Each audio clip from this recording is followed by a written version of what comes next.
નવસારી ખાતે સર્કિટ હાઉસથી ઇટાળવા સુધી run for યુનિટીનું ભવ્ય આયોજન કરવામાં આવ્યું હતું। આ કાર્યક્રમમાં ઉપસ્થિત સૌએ રાષ્ટ્રીય એકતા, અખંડિતતા અને ભાઈચારો જાળવવાની પ્રતિજ્ઞા લીધી હતી। ત્યારે આ પ્રસંગે ધારાસભ્ય રાકેશ દેસાઈ, જિલ્લા કલેક્ટર ક્ષિપ્રા આગરે, મનપા કમિશનર દેવ ચૌધરી, જિલ્લા પોલીસ અધિક્ષક રાહુલ પટેલ સહિત સરકારી વિભાગના અધિકારીઓ અને પદાધિકારીઓ ઉપસ્થિત રહ્યા હતા।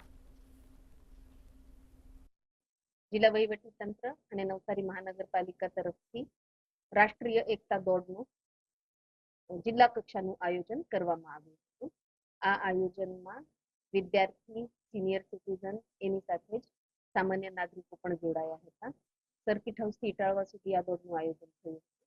એની સાથે જ જેટલા પણ એકતા માટે આપણે બધાએ કોશિશ કરવી જોઈએ। આપણું સંવિધાન છે, બંધારણ છે, એની સાથે એકતાના મૂલ્યો છે। આ બધા બાબતની પણ વાત થઈ અને લોકોમાં આપણા દેશ બાબતે એકતા કેળવાય, દેશની સુરક્ષા માટેના ક્યારે પ્રશ્નો નહીં આવે, આ બધી ચર્ચા આ દોડના લીધે કરવામાં